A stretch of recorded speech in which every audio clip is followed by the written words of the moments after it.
Something amazing has happened. James May of Top Gear and the Grand Tour decided to let the entire world know what he thinks of my Bugatti Veyron. And so it is a huge honor to be roasted by James May among other YouTubers' cars, including Whistlin' Diesel, Adam LZ, Tim Shmee150, and Matt Armstrong. So let's see what he had to say about my Veyron.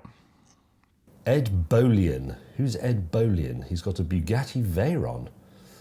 It's an entry level, haha.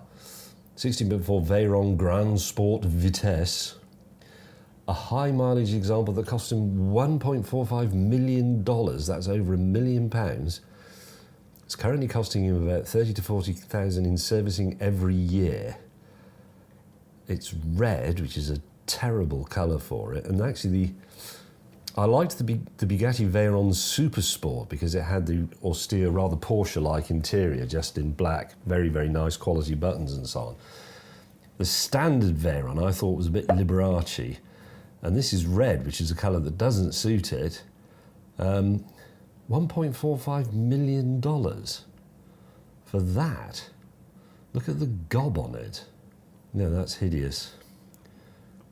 Hideous is one way to describe it. Certainly it is a polarizing specification, as we have learned since day one of me bringing the car back to the Atlanta area. I really do love it, and I think it works well in thumbnails, and I think it suits the car, despite what Mr. May thinks. But for people my age, Top Gear was one of the greatest automotive influences on our lives. So to hear my name come out of any Clarkson Hammond May's mouth, even if he doesn't know exactly who I am, is a tremendous honor. Rutledge Wood, on the American version of Top Gear, actually talked a bit about me and referenced me and the CL55 from the Cannonball record in one of their cheap car challenges, which was incredible. But I gotta say, I love James, I love the whole trio, and all of their work has obviously inspired a lot of what we do here, especially Car Trek. And I would say, among being named in a company like this and talked about by people like James, the chance to use this kind of YouTube experience to live out that Top Gear fantasy and things like Car Trek has been amazing. I mean, it is the most fun you could possibly have. And as much as I would love to be considered for the replacement on the Grand Tour or Top Gear or anything like that,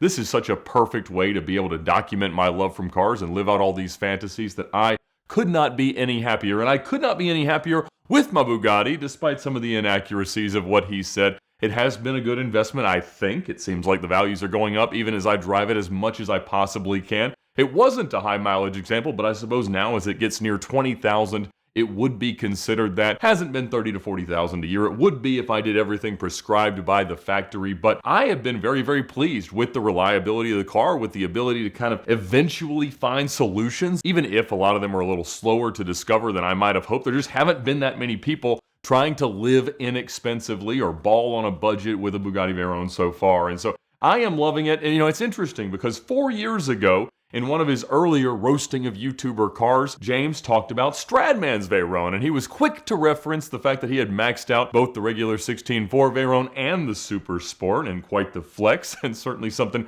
we were all envious of at the time. And he liked the way that James' half purple, half white wrapped Veyron looked, and so maybe his tastes have changed a little bit, but not in clothing, which I can continue to appreciate myself, as well as his foray into the alcohol business. Just like we had done with VINwiki, there is now James May Gin. So even though he, and I think for justifiable reason, thinks my car is not terribly good looking, I do get it. That idea of look at what a gob on it or whatever, that is like British slang for a big old mouth, which I think is a lovely part of the Bugatti mindset, and it can also mean just a ridiculous expression of money, and I do get that as well. But as values continue to climb, I think it will prove to be a good decision, although I cannot imagine what I would possibly replace this with. And so I am loving it. It is a huge honor to be named. He had similarly derogatory opinions about pretty much all of the other cars that he was looking at, but I love my Bugatti, and I love James from Top Gear, so I very much appreciate him taking the time to review the car. And it's really amazing how much influence these guys have had on cars that people think are so cool. I mean, myself included. If something was really great on Top Gear